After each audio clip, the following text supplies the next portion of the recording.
Lost Letterman, man. We got my man in the house tonight. I wasn't sure he was going to show up. Yeah. I wasn't sure he was going to show up. No, I'm gonna be here for you.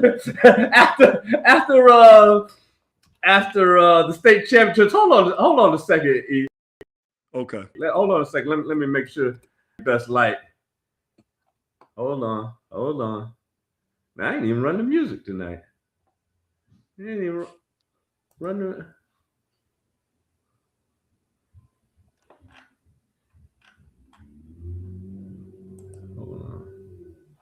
Hold on.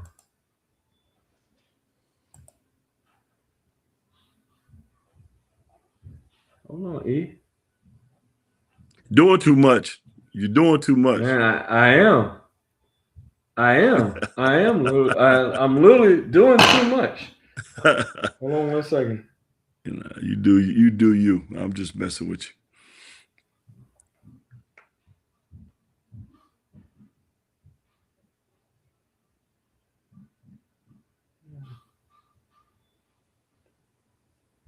Why was okay? Hold on.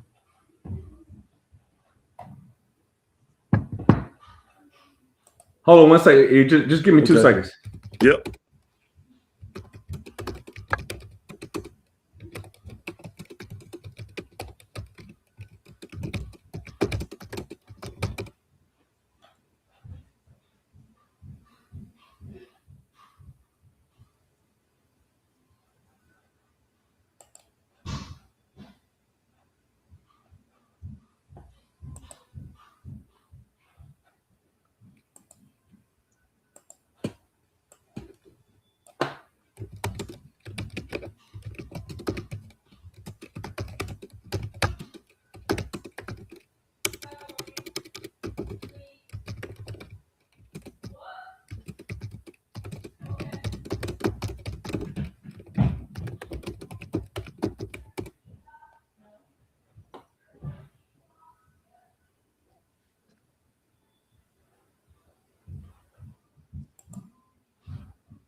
All right. We're ready. All right. E. Sullivan, what's going on, baby? Not a lot.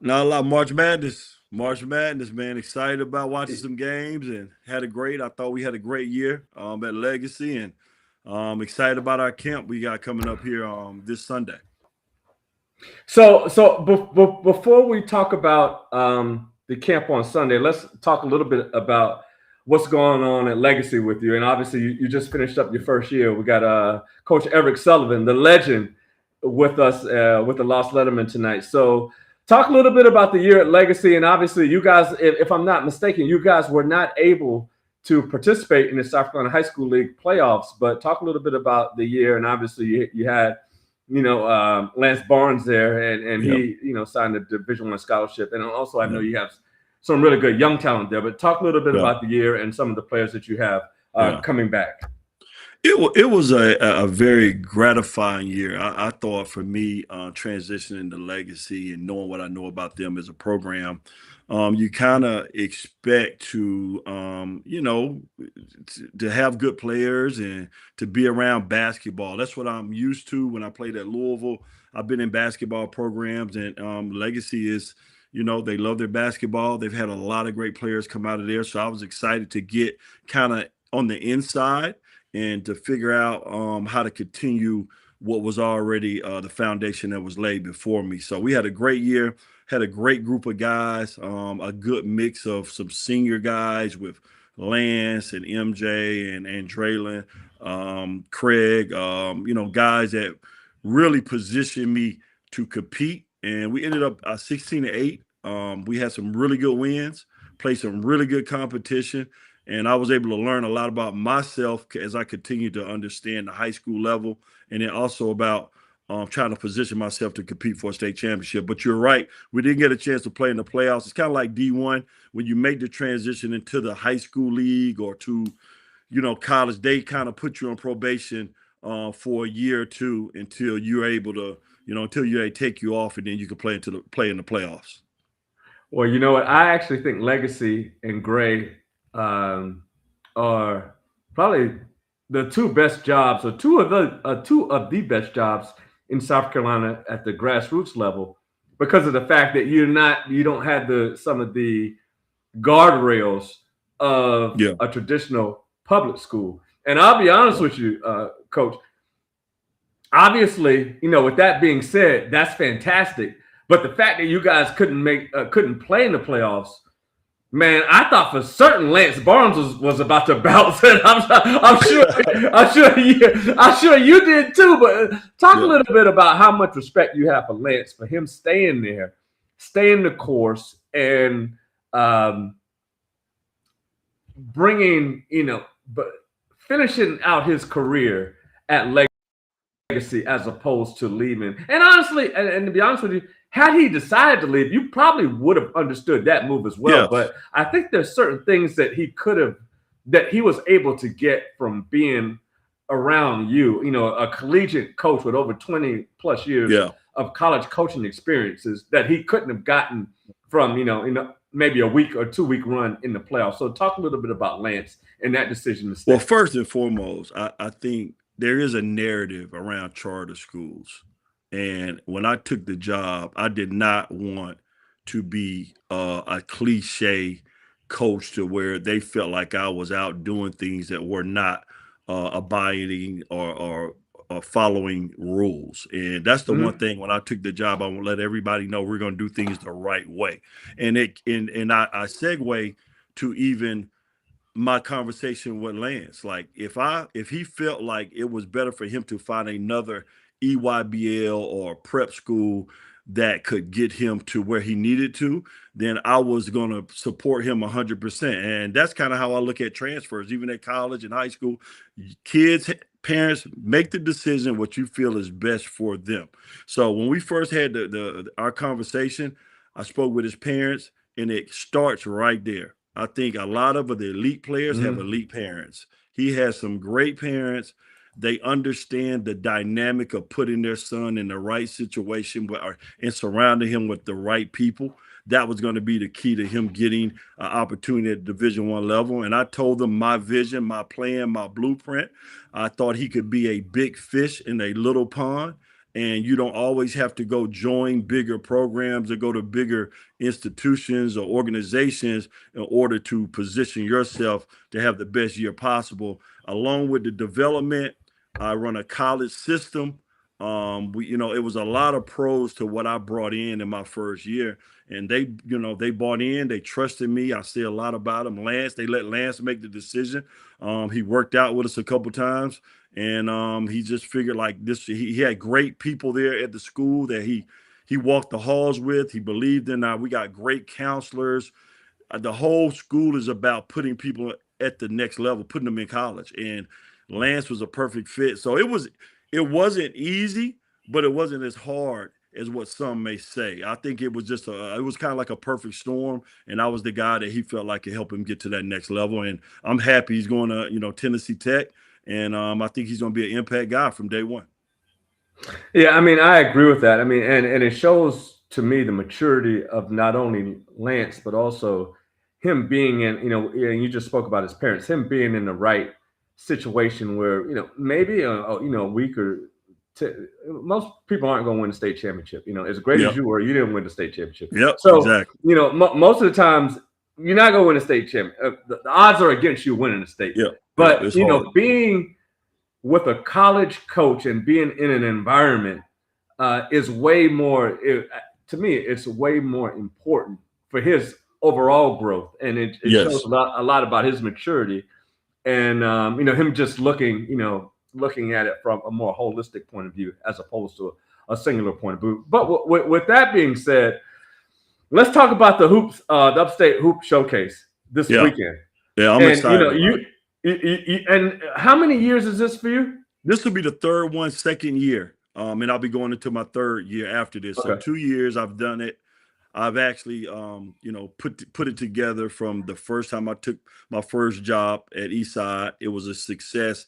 And my goal was to impact, influence, and just empower youth to have an opportunity to play at the next level. And that level could be NAIA, it could be D2, it could be Division I, it could be whatever you want it to be. But I wanted to use my relationships, my resources to help South Carolina, particularly the upstate, because a lot of people help me. And if you don't have people willing to help each other, coaches willing to buy in and help each other, then it's going to be hard for you to get it done by yourself. So that was kind of the premise behind it.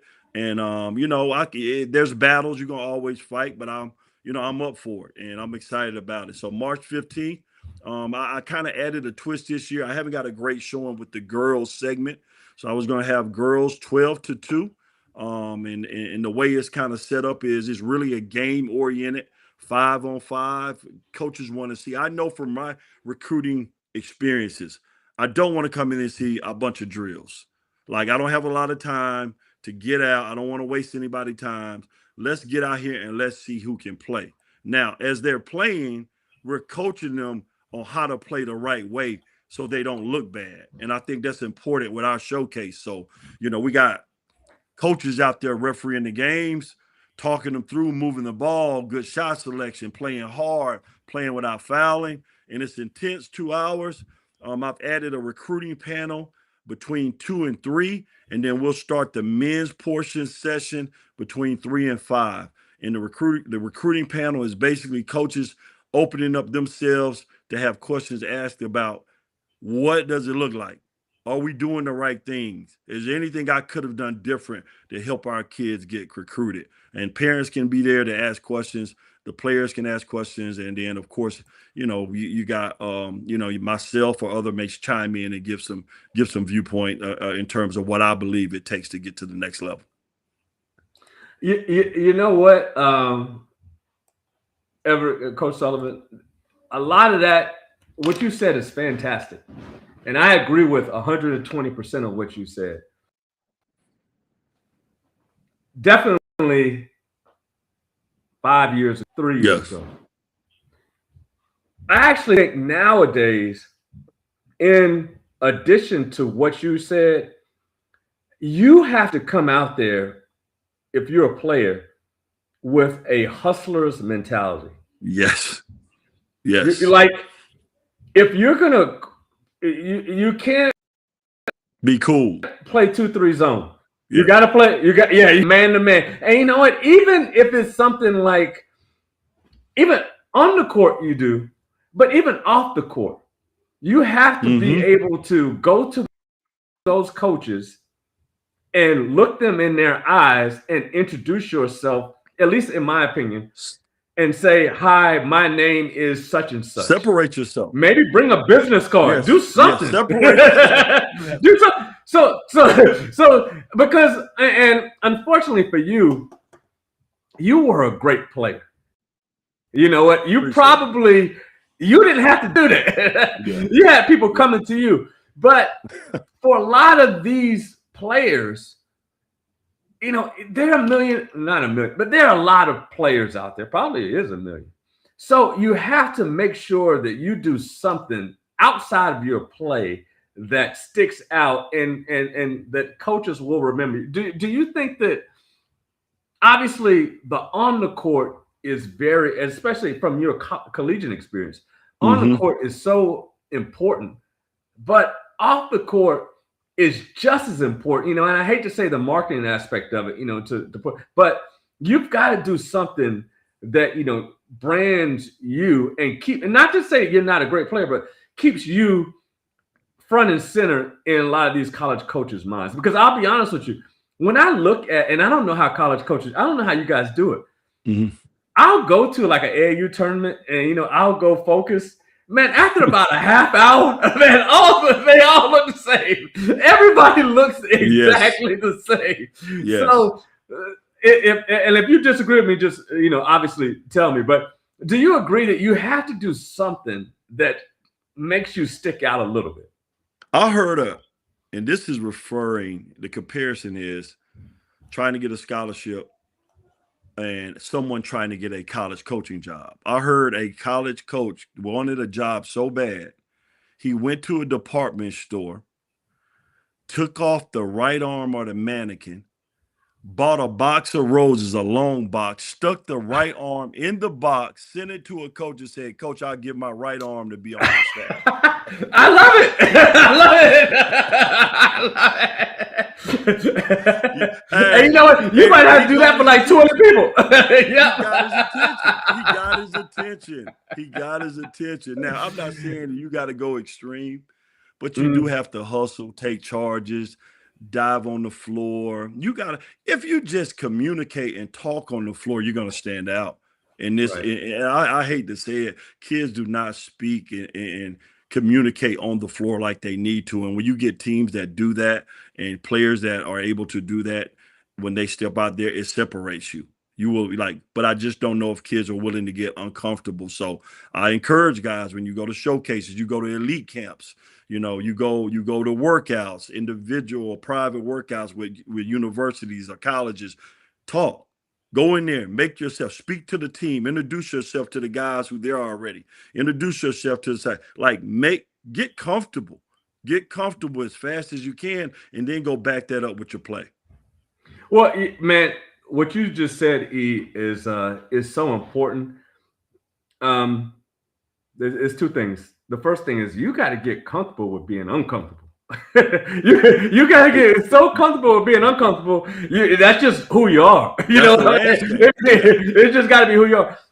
But with that being said, I've got to salute you because, and I don't think you really understand this, and probably the kids, unfortunately, just because they haven't lived enough, is how they should appreciate you for giving them the opportunity to play in front of collegiate coaches. Because to be honest with you, a lot of those schools that are there that have already signed up, and I'm sure you'll have more, Yeah.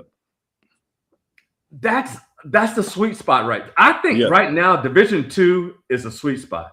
It is. It is hard. Now, the Division Yeah, II is even harder now it's than when I started to get a scholarship there. You got to be good. You got to be really because good. you got to be really good. And if you're really good and go with the right mindset, you can do well there and get to wherever you Yes. think Yes. not you are, but you think you should be, and maybe be able to make a little money. But you know, there's a lot of difference, and you know this as a coach. There's a lot of difference between a body of a 20-year-old player and a body of a 17, 18-year. It's way different. So speak a little bit about the actual opportunity that the guys have, and young ladies have, in terms of playing in front of collegiate coaches. And even if the coach doesn't offer you a scholarship, but just be able to maybe have a relationship with that coach, and that might actually turn into something else. It's happened this year. 2 kids that I had played in the showcase last year. So I'm calling around, calling coaches, talking to them, inviting them out to the showcase. Great hospitality room. Coach, I don't know if there's anything. And I'm very transparent because I don't know if there's anything there that you may like. I don't know. I just want you to come out, set your eyes on kids, and maybe you can get them now. Maybe you don't want them. I'm trying to identify colleges that want to recruit high school in particular They want to recruit high school kids because they don't have money, NIL money or whatever, to go out and go portal shopping. So, but I've had 2 kids that played last year. Well, 2 Division II coaches called me and said those kids went JUCO, and I knew the connection to them going JUCO. Not to say I placed them there, but I co-signed them. They don't understand. Sometimes if you can't see a kid, you need somebody to speak on your behalf. And if you came to my camp and I saw you, oh, Coach Sullivan, no, let me call Coach and see what he says.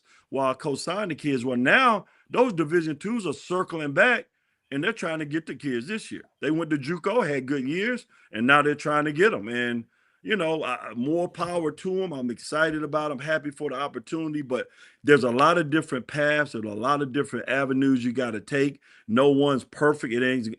Probably not going to be ideal. You're going to have to be a little uncomfortable sometime in your decisions and even your opportunities, but you can't get the opportunity if you don't put yourself out there. So the first thing is you got to show up.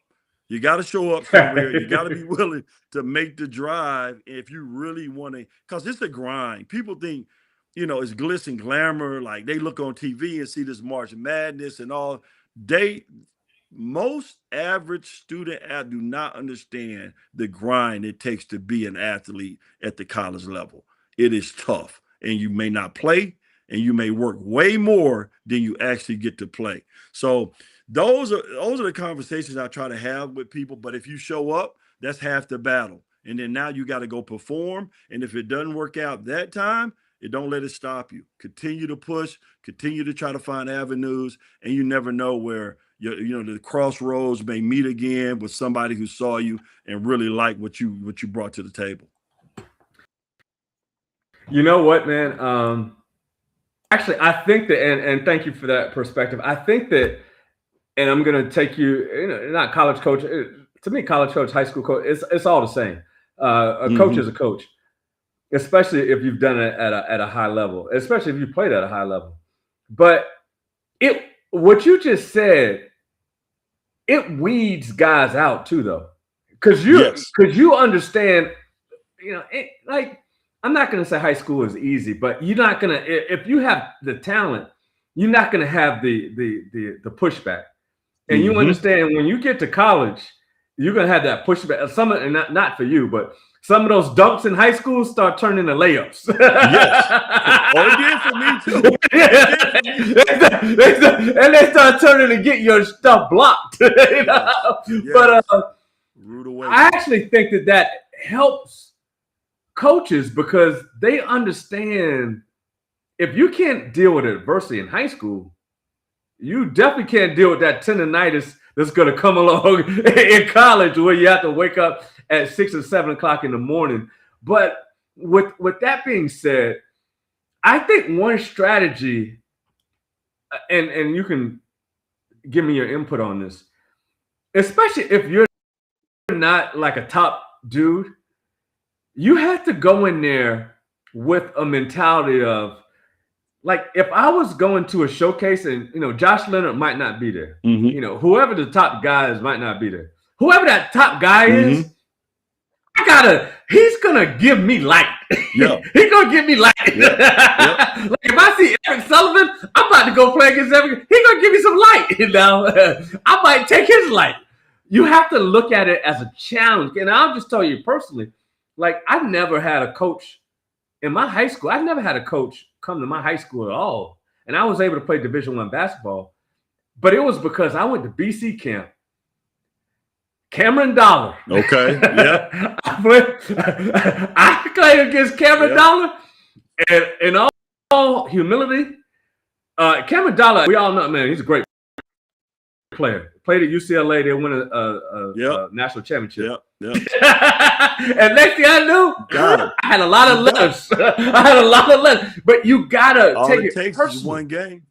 Yeah, but you gotta be ready for it. You gotta go in with the right attitude. Talk a little bit about going in with the right attitude and being able to maximize, one day and kind of like building day after day after day. Yeah, well, the first thing is you have to be humble in who you are and what you're trying to do. There are players out there better than you. Oh, But absolutely. that can't stop you. You can't be No. afraid of competing. You can't be afraid of trying to do the little things that's going to make you stand out. You can't be Right. playing a role. Like nothing can be above you. Like nothing can Yeah. be above you. You have to be willing to do whatever. It starts right there. And that may be just being a great teammate. A lot of times Yeah. when I was a college coach, I want to see what you do when you're not in the game, even more Yeah. sometimes than what you do when you're in the game. Are you on the end of the bench? Are you in the middle of the bench? Are you talking to your coach? Like these coaches have coached so long that they can pick guys out, winners and Right. losers, before you even shoot the first shot.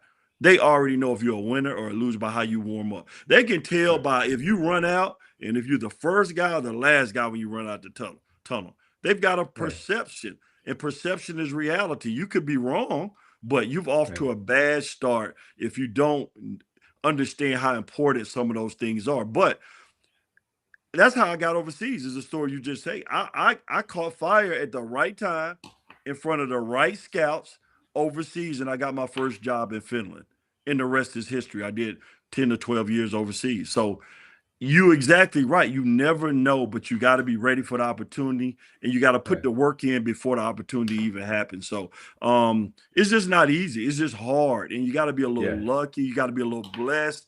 You got to be a little bit of everything. And a lot of times you will get what you probably work for, but it might be not exactly how you thought it may come. It may come, NAIA. You're first. I say this all the time. No matter what level you are in today's climate, if you make the first team of that conference, you're gonna have a chance to move up. Right. That's the first thing Division One do. They're going to every conference and they're gonna look at who's first team, who's second team players, who led Right. the league in blocks, who led the league in assists, who led the league in that. Those are the guys they go into their synergy videos. They're gonna pull up the clips. They're gonna look at you, and then they're gonna be like, "Oh, he could help us. I think we need to let's recruit this kid right here." And you could be at the smallest NAIA school nobody really heard about, but they're going to go to those numbers, to those clips, to that first team all conference, and they're gonna say, "Oh, this kid is really good. Like we need him. He can help us win." And that's what really coaches are looking for: players who can help them win. Well, and we're gonna and again, Upstate Hoop Showcase on Sunday. What time is the girls and what time is the guys? So the girls will go from 12 to 2. It's a 2-hour session. There'll be Yeah. an hour break. Well, hopefully we could talk a little recruiting. And then the Hmm. the guys will start, the boys will start from 3 to 5. And you know what, man? I am a big proponent of, and I hope and it's tough when you're younger to have this, but just give me an opportunity. And what you're doing is after somebody gives you an opportunity, the rest is on you. But kudos to you, man, for because I know you don't have to do this, Yeah. for giving people an opportunity. And the last point is talk a little bit about sometimes, and you probably could do this, unfortunately, but when you see everybody's not Everick Sullivan, when you see kids playing cool, and they don't want to get on, they don't want to get on the floor, and that kind, they want to. I like, and shout out to Kerry Rich, man. And people don't realize Kerry Rich actually changed the whole way I played basketball, and I didn't even know Kerry, but he played so hard. Before I saw him play, I was like, man, I used to play cool too. Mm-hmm. And playing cool was going to get me probably D3 or not even have a scholarship at all. And I saw Kerry play. I was like, that's how I got to play to have an opportunity, just to have an opportunity Yes. to get to where I needed to be. But talk a little bit about playing cool and what that can ultimately hurt a player. Because you can be cool all you want, but just do it after you play. So I just watched the All-Star game the other day and saw guys playing cool, and they didn't even know it was college coaches at the All-Star game. Yeah. See what I mean? Like there cannot be. I almost played a little angry. Like I wasn't cool. I was a little bit more chip on my shoulder, angry. I would take that over cool, even if you play mad, like you just mad because you didn't have anything. You know what I mean? So, but cool is what you don't want, and cool will get you nothing. And I just can't say it enough, but that starts with what you said prior was you got to be uncomfortable. Like Yeah. you might be the only guy out there picking up 94 feet. Yeah. But you know what? There might be a coach right there that said, man, we play 94 feet. I love this kid. Yeah. Toughness, Yeah. picking up, clapping his hands. He's on the ball. He's cutting dudes off. He's talking. He's competing at a high level. It puts a fire in some coaches' belly to see that. Now, some Yeah. coaches want to see threes. But if you're shooting threes and you're playing like that, then it's going to be hard for a coach to just not write your name down, at least give you a call or put you on that list on that whiteboard in his office. And like I said, I've been there before, and my coaches, assistant coaches bring me Cool, and Cool is scratched off, wiped off that whiteboard quickly, as quick as possible. You better have a lot of talent if you play Cool. Cool. I wouldn't even, if you had talent, I didn't want Cool. I didn't want Cool. I don't want Cool. I just Cool gets you beat. And I can't say enough about it. And a lot of kids nowadays, they're scared to. I think they're a little bit afraid to get embarrassed. I think they're afraid of failure. They're afraid of the failure. That's why you play they're Cool. also afraid. They're afraid because sometimes, whether it's parents, whether it's coaches, whether it's peers, they put themselves at a level you're really not. So now when you got there, you got to back it up. And if you run into a guy that you kind of feel he's better, the best way to bow out is to be just like, I'm gonna play Cool. I really didn't try very hard. Yeah, I wasn't playing. I didn't try. I didn't try very hard today, and so that don't work. That don't work if you're trying to get to the next level. And I'm one of those coaches. I call that out with my players. Like, we're not gonna do Cool. We're out here competing, and we're trying to win. So with that being said, I'm gonna get you out here, Coach. I do want, and again, how long were you at Lenoir-Rhyne? 8 years. And how long you got 20 plus years in the game? Because I know you're East Carolina, Eastern Kentucky, vicinity. I mean, a lot. And once we start talking about March Madness, a lot of people think of March Madness. They think of the new hot coaches and a coach getting his or her dream job. But when I think of March Madness, I know the Final Four used to be a big thing where all the coaches would just hang out and you try to get a job. Yeah. You try to get that job. Talk a little bit about the anxiety of coaching, especially when you might not be having a good season or you might not be having the season that you thought you were going to have. Talk a little bit about that anxiety and the toll that it takes. I've dug into this and really researched this from my time at Lenoir-Rhyne, because I pretty much have won everywhere I've been. Like, I've won. I mean, when I left JUCO, I was at 60% winning percentage. Like, and sometimes you just run into good programs. Sometimes it's your work. Sometimes it's your assistants. Most of the time it's the players. Have good players. But in this landscape, what changed for me, and it woke me up and gave me a different perspective it took me a while to come to grips with, was when the COVID hit, the NCAA gave everybody an extra year. The NIL hit, the transfer anytime, anywhere you want, as many times as you could. Now I'm thinking, I went from a program that I was building to my last 2 or 3 years, I lost my best player to D1 every year. So the anxiety and the frustrations is, how do I sustain this thing?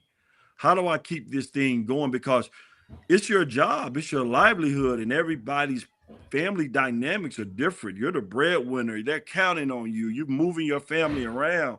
It is stressful, and everybody want to be a head coach till it's time to be a head coach. It is. I've had people, assistant coaches, they got so many good suggestions, and then they go get a head coaching job, and they go, Coach, I know exactly what you were talking about, man. I know how hard it is to make those decisions, because every decision you make is going to trickle, is going to affect something.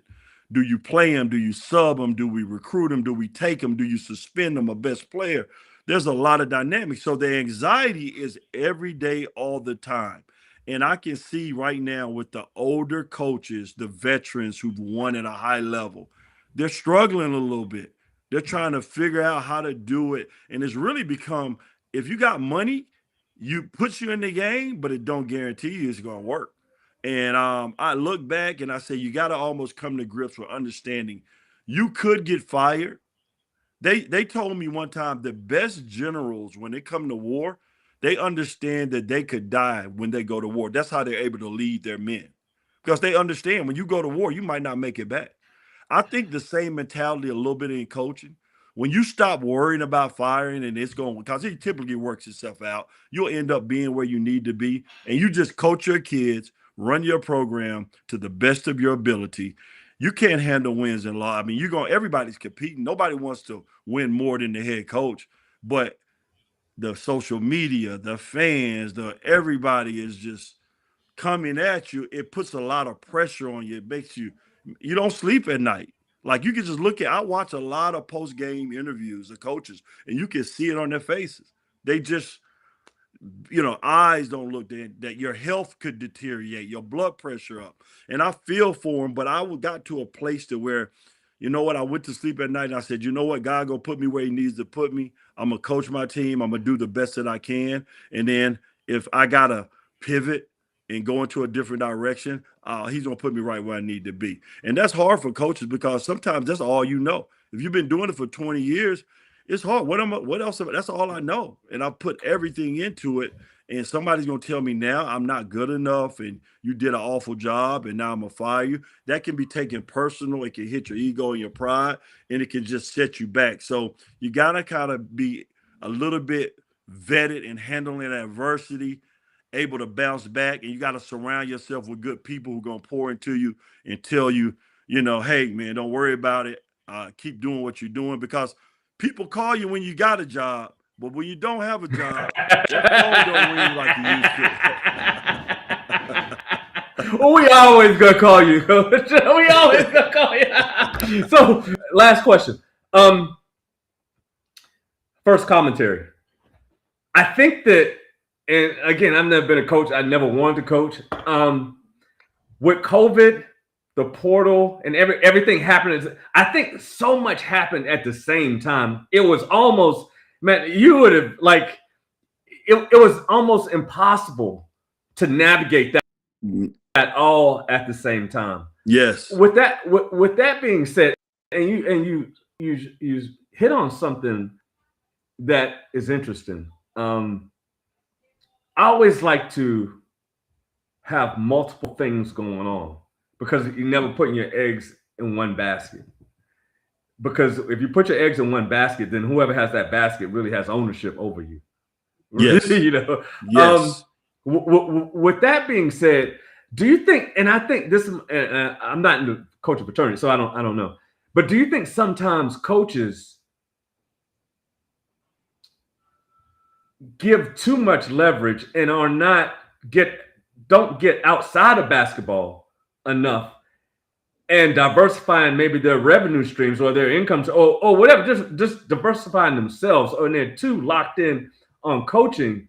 In that, when you do that, whoever is pulling that string, they have all the leverage. So, they put themselves in a position where, they don't have any other outs. You know what I mean? It's just all about coaching. Do you think sometimes they sell themselves short in some of the other things that they might be able to do outside of coaching? And I know coaching is not a 40-hour-a-week job, so there are not many other hours left in the week to do other things. That's what I was going to say. But do you think that's one of the shortfalls of coaching? Well, not only do coaches, I think, do that, I think pro players do that, especially European guys, because you go overseas for 8 months, and then when you come home, you put so much into that. Yeah, you want to relax. You don't want to go start a business or and then you need somebody to also you're connected with that can take you under the wing and show you how to do real estate or show you how to start these businesses or these ventures. That's number one. Number two is the guys who making millions, they got a better chance to connect and network with people who are making millions. But when you're only making 100,000, 60,000, 40,000, you spending all your time chasing this carrot because you're trying to get to the millions, but you're trying to win. And like you said, it is coaching. And I think that's one of the things that I've really appreciated now is they used to talk about life and balance. There ain't no life and balance in college coaching. Yo, it's hard. It's just life of winning. It's life of winning. Like it is hard. They going straight from March Madness into the portal, straight from the portal into getting your teams back on campus for the summer, straight from the summer into training. You get a little break and then school starts over and you're right back at it into the workouts again. Where there is no time, there's not a lot of time, but I agree. And I learned a valuable lesson, and I've diversified myself with my foundation, the Everick Sullivan Foundation. I got Upstate Hoops, which is my sports business. I got Easy Basketball, which is Everick Sullivan Youth Basketball, my LLC, where I do my camps for kids for first grade to eighth grade, and I'm just continue to try to grow my portfolio, so I don't have to be pigeonholed into one thing. And the number one thing, and I'll say this, and we can get out of here. I'm really servant minded. I try to help at least one or two coaches get college jobs or high school jobs every year. So I helped two guys on my staff, one guy on my staff get to D2 when I was at Eastside. I always try to help players get to college. They don't have to be my guys. That's why I'm doing this Upstate Hoop Showcase. It's about giving back. And I truly believe if you focus on helping others and giving, like, you'll get blessed in the end. And that's hard when you're young because you're so you're so worried about yourself and you don't pour into others. But I think if you can pour into others and kind of try to help them, I got packets for people about interviewing and, about what do you do on the first 2 months of the job. I have so much information over my time. I could probably start my own academy if I wanted to, coaching academy, but I'm willing to give that to anybody who needs it. So if, young guys out there in the profession, you think this is what you want to do, I love to help anybody. My door's open. DM me, hit me up. I'll try to help you. If there's somebody I know and I can co-sign for you, I'll make the telephone call for you and try to help you get your foot in the door. So that's kind of where I am. I'm blessed, man. I'm happy to be home, in my roots. I'm talking to guys like you who know what South Carolina basketball. When I look on your page of the Lost Letterman and I see them newspaper articles and things of that nature, guys would have never got to that level if you didn't have people around you trying to help you get there. So that's why I'm doing this. All right. Well, I'm gonna make sure you keep my number. I'm not a young guy, but you can keep helping me. I will. I'm a fun. Hey, and you know what I like? We go back. People don't understand this, Todd. This is what they don't understand. Upstate, lower state, we've been going at it for years. So I look at this social media, I see people get out. Well, ain't no going at it. What we going at? I'm talking about when I play Georgia, we trying to win. Like it's competitive. It's like I'm still mad we lost a state championship. Well, to go at it would assume that there's some winning on both sides. No. I mean, when I say go at it, I mean, okay. When you play pickup ball, do they not talk smack out there? When you play pickup?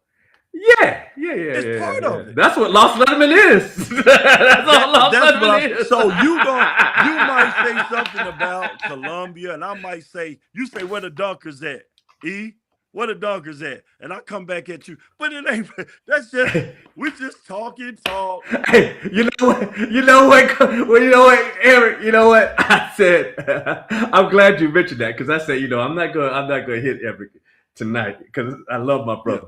And you know what? Beyond that, let's go there. Come on with it. You are an absolute legend. So I can't. The fact that you would even respond to something, I would say, is insane. But with that being said, I know you hit us up. Maybe you hit us of like a month or two.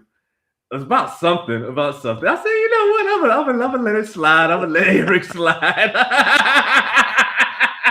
I'm gonna let it slide. Don't let it slide. And then I woke up one Saturday morning. I said, it's time to touch Everick. It's time to touch him. And you know what? I knew you would respond, but those guys in Greenville, they took the bait. And the crazy thing is, man, we got so much. I mean, I got so much respect for Greenville. To me, but Greenville's Columbia is really, it's all the Yeah, same thing. It's South same. Carolina. You guys got just as many high level basket. Like, man, you talking about KG, yourself, Yeah. LaRon Dindy. Like, That's man, a lot of dudes. and Sean Golden. People don't talk about Sean Golden I'm a gonna lot. see Like, Sean here in a couple those weeks. guys I'm gonna see him in a couple weeks.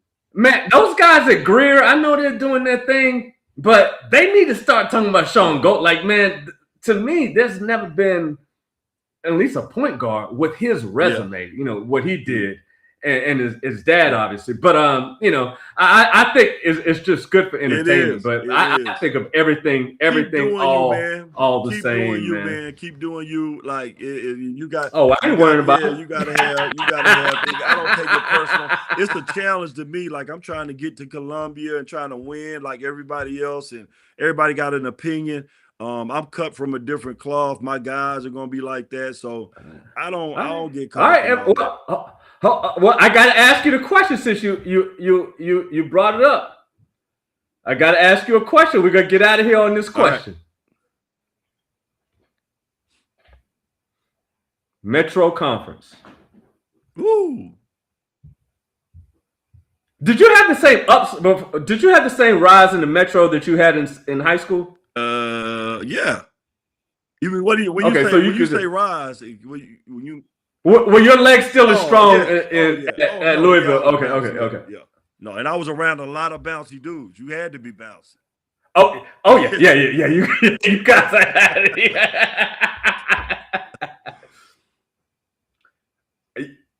You think you could outdunk JoJo English?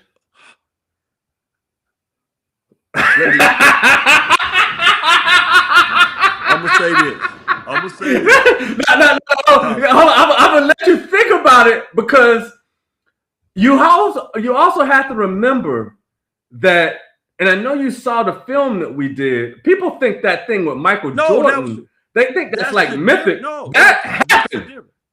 And JoJo was like 17 when that happened. I'm an in-game dunker. I'm an in-game my dunks in the game, it's hard to understand my dunks in the game, but in a dunk contest, like Dominique, you're more Dominique. JoJo had flair. He had pizzazz, body control. JoJo was elite. He hung in the air. I was more explosive and powerful, and I was more of an in-game dunker. That was the difference. So I take nothing away from him. I just think we're two different type of athletes per se. Political answer or not? Okay. Well, I'll say this. I actually agree with what you said. I'll say this. And I've watched a lot of basketball, not as much as you, but I've watched a lot. JoJo English in 1988 is the only, I've never been in a basketball game where when he got it on the break, and I'm sure people did that for you, and I didn't see your games in high school other than that state championship.